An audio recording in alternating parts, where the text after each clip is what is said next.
justification, crime ang ginawa nila, krimen. Ngayon, yung mga taong nakakabenepisyo dito, lumalambot kuminsan ng opinion dahil the crime benefits them. Huwag po kayo maging accomplice sa crime nitong ating sasampahan ng kaso. Yun lang po. Last two questions. Meron po ba tayong mga katanungan, mga kapatid? Carlo, meron po ba, Carlo? Meron po ba tayo dyan? Boss, final words. Ladong gusto magtanong. Attorney Raul Bino na. Attorney Raul Bino na. At isa, final words. Message. Ay, gusto kong susugan yung sinabi ni Attorney Bundok kanina na walang politika dito. Kami mga abogado rito, lalong-lalo na sa aming dalawa ni Attorney Bundok dahil tumatakbo nga po kaming senador under PDP laban. Si Speaker Alvarez naman ay hindi po siya kasama sa PDP laban. So, although magkakalyado kami pagdating dito sa usapan para mabago po ang ating sistema at yung umiiral na practice po, lalong-lalo na po dyan sa Kongreso at sa Senado. At dagdagan ko rin yung sinabi ni Attorney Topacio kanina na itong mga insertions na ito na lumalabas ito ay mga masahol pa ito kaysa sa yung identified nung araw na pork barrel talaga na 70 million kasi identified na yung 70 million na amount at yun ay yung mga congressmen at mga senador, saka lang sila gagawa ng listahan ng kanilang mga proyekto pagkatapos ma-allocate yung 17 million sa kanila. Sa ngayon, hindi, matindi eh. Nakakapagtaka eh. Sabi ko nga di ba merong mga niline veto ang Pangulong Marcos? Bakit hindi niya bineto itong mga bagay na ganito? Na ito yung kine-question natin.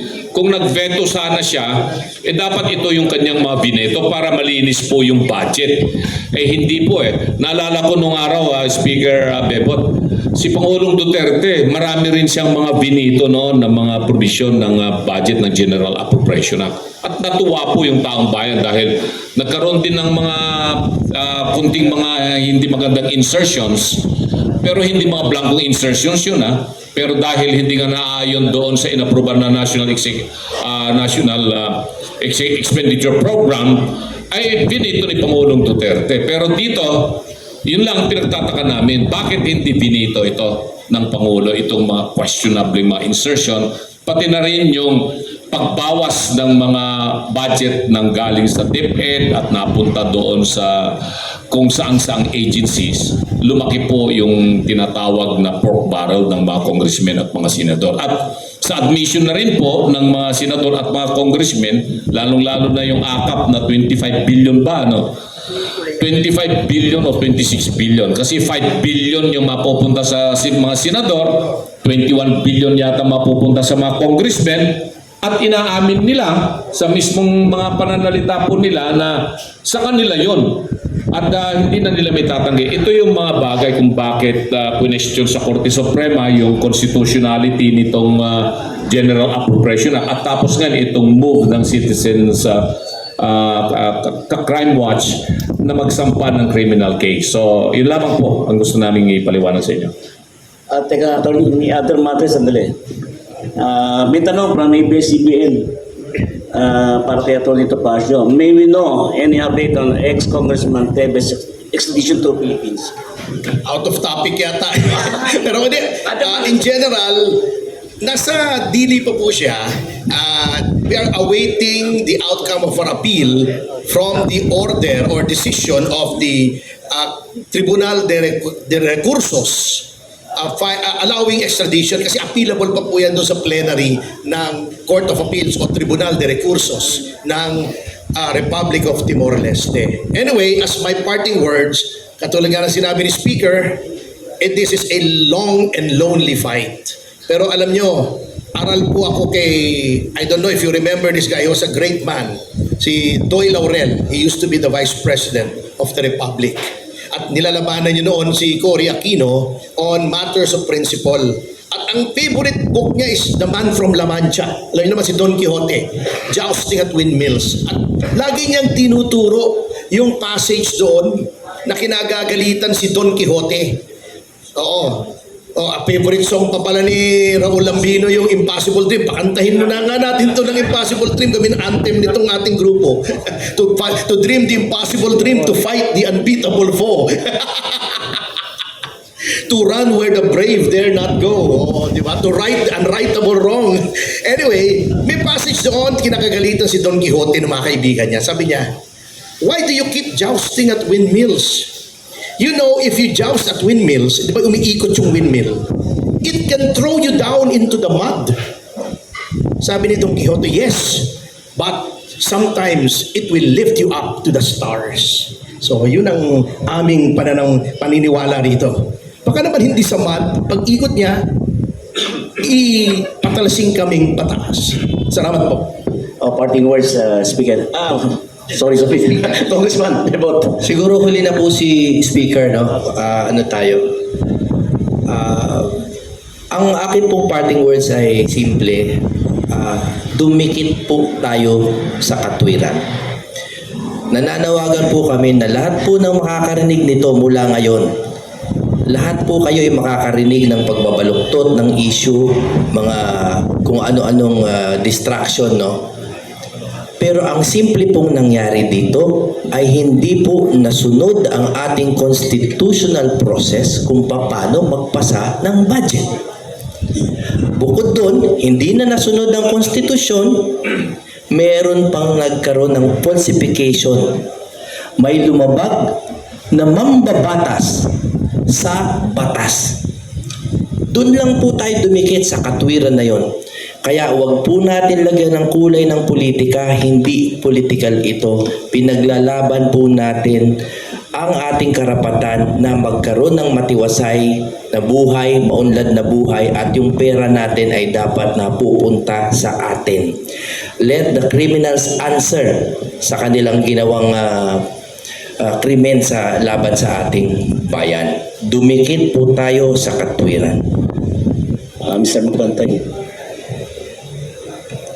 Una-una po, nais kong pasalamatan ang lahat po mga narito, mga members ng media, at pasalamatan ko rin yung ating mga kasamahan po dito, mga abogado, na patuloy pong sumusuporta sa ating advokasya.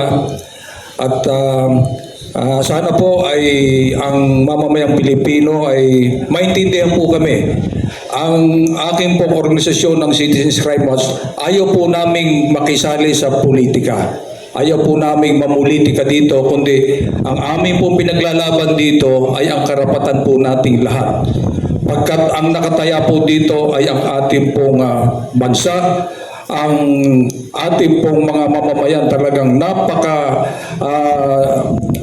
ang paghihirap po natin talagang napakalaki ng ating nararamdaman sa sitwasyon ngayon, lalo na po sa ekonomiya po natin, na ang dami ng mga mamamayan natin na nangangailangan talaga ng tulong. Itong issue na ito sa AKAP, yung marireceive nating 5,000, sa tingin ko hindi man yun makakatulong ng malaki sa pagpapaganda ng buhay ng bawat Pilipino, kundi nakakatulong lang yan, sa totoo lang, sa mga politiko na makapalang bulsa at makapalang mukha.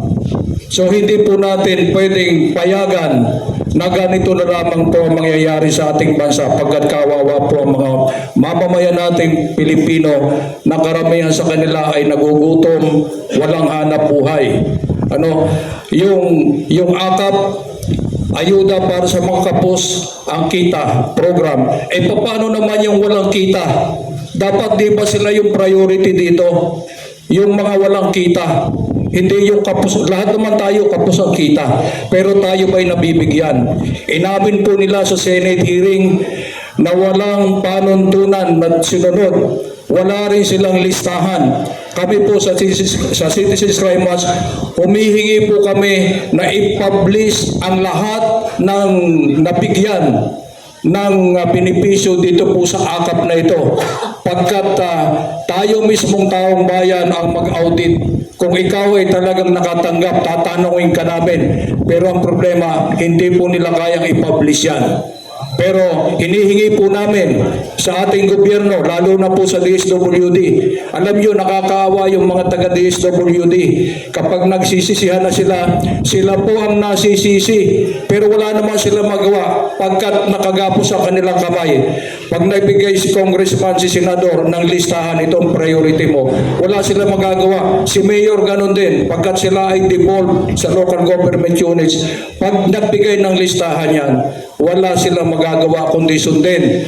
So, sila lagi ang nasisisi. And even sa DPWH, kapag nagkakaroon na ng remalaso, nagkakaroon na ng aberya, ang nasisisi yung mga empleyado, yung mga taga-DPWH, pero yung mga politiko na nangingialam sa pag-implement ng mga proyekto, sila naman pag-issue na, pag-kontrobersya na, medyo tumatagilid na, medyo na yan, nagtatago na. Ang laging nasisisi yung mga taga-DPWH na karamihan dyan, mga karir, pero wala sila magawa. Pagkat kapag sila ay nagreklamo, sila naman siguro isang tawag lang sekretary, sabi ni Congressman, palitan mo yan. Sa DSWD ganun din. So nakakaawa po itong mga empleyado natin sa DPWH, empleyado natin sa DSWD, sila po lagi ang nasisisi. Hindi nasisisi yung mga politiko na wala pong inisip na magpakapal ng bulsa. So, sana po maintindihan ninyo ang ginagawa po ng Citizens Crime Watch. Ito po ay laban nating mga Pilipino. At kinakailangan bantayan po nating maigi ang pondo ng ating pong bayan. Congressman Mebot, parting words. Sa Panguli, gusto ko lang ibalik, no? Naalala ko yung isa sa mga interview kay Pangulong Marcos. Nung tinanong siya ng media, Mr. President, ano kung mangyayari kapag na-invalido ang 2025 budget? Inimbalido ng Supreme Court.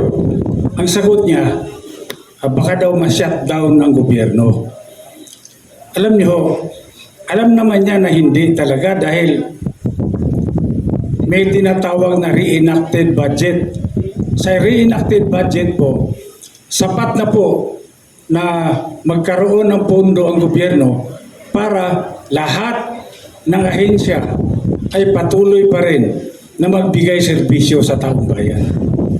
Ngayon, kung gusto niya na mag-shutdown, pakiusap ko lang, isang branch lang ng gobyerno ang i-shutdown mo, Mr. Marcos. Yung legislative branch of government, yun lang ang i-shutdown mo, yun ang isara mo. Dahil malaki ang gastos ng gobyerno taon-taon, wala namang ginagawang mabuti.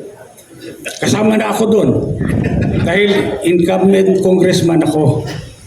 Pero sa totoo lang, hindi na natin kailangan pa ng maraming batas.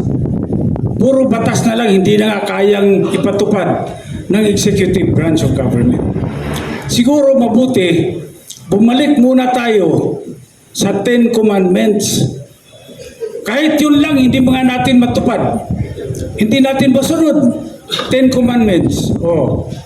Bumalik lang tayo doon. Tama na yung Kongreso. Tama na yung mga batas na yan na hindi naman kayang ipatupad. Malaki ang matitipid ng gobyerno at yun, kung yung halagang yun na ginagastos mo sa legislative branch of government, yun na lang gastusin nyo para magkaroon ng malaking pondo yung suporta sa edukasyon, yung suporta sa social services, suporta sa health, yung ating mabigyan ng suporta yung mga ospital ng gobyerno para kung merong magkasakit, kung pwedeng gawin nyo yung ginagawa doon sa Davao del Norte, merong tinatawag na zero billing. Yung zero billing namin doon, kahit sino magkasakit, paglabas ng ospital, zero ang babayaran, wala kahit piso. Yun po ang pwede kong ipagmalaki doon sa District 1 ng Davao del Norte. Paano nangyari yan? Simple lang. yung budget ko na tinatawag nilang soft, lahat yan, buong amount, inilalagay ko sa ospital. Download, galing sa DBM, diretso sa Davao Regional Medical Center. At kung merong magkasakit na tao doon sa aking distrito, kahit na sino, lahat ng gagastahin para doon, medisina, doktor, at yung pagtira niya sa ospital, doon na kukunin. Kaya wala siyang babayaran kahit piso.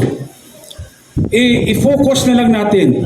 Maliit lang yung pera ng gobyerno, pero kung gamitin sa tama, malaki ang maitutulong sa taong bayan.